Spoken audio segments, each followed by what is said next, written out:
అభ్యసన లక్ష్యాల అర్థం. Meaning of learning objectives.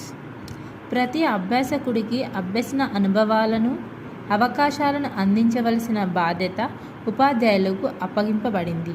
దానివల్ల విద్యార్థి తన శక్తి మేరకు అభ్యసించడమే కాకుండా నేర్చుకోవడానికి పూర్తి సామర్థ్యాన్ని అభివృద్ధి చేసుకుంటాడు.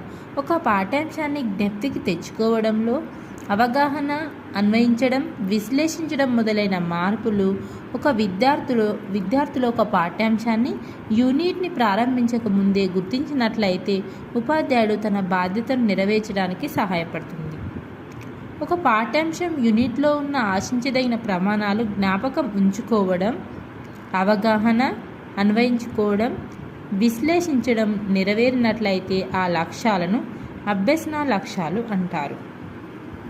ఇవి ఉపాధ్యాయుల జ్ఞాన స్థాయిపై కాకుండా విద్యార్థులు ఎంత జ్ఞానాన్ని ఎంత మేరకు అవగాహన చేసుకోగలరు, ఎలా వినియోగించుకోగలరు అనే దృక్కోణంపై ఆధారపడాలి. అందుకే వీటిని నిర్దిష్ట అభ్యసన ఫలితాలు అని కూడా అంటాం. వీటిని పరిశీలించగలం మరియు మాపడం కూడా చేయగలం. విలియం డి రోమో ప్రకారం ఒక యూనిట్ పఠించిన తర్వాత విద్యార్థి నుంచి ఆశించిన నిర్దిష్టమైన ప్రవర్తన రూపంలో వ్యక్తం చేయబడే ప్రవర్తన లక్ష్యాలు. లక్ష్యాలను విద్యార్థుల ప్రవర్తన రూపంగా రూపొందించాలి. ఇవి పరిశీలించదగినవిగా, నిర్దిష్టమైన ప్రవర్తన రూపంలో అభ్యాసకుడు బోధనాభ్యసన ప్రక్రియలో పాల్గొని సాధించే విధంగా వ్యక్తం చేయాలి.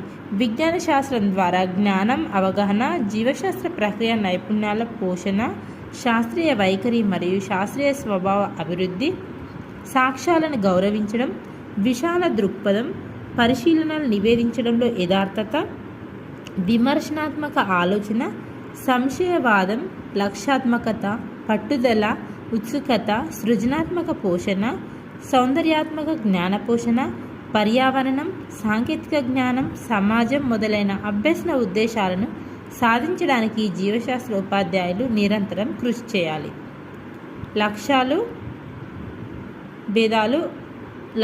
లక్ష్యాలు ఉద్దేశాలతో భేదాలు కలిగి ఉన్నాయా అనేది మనం తర్వాత నేర్చుకుందాం.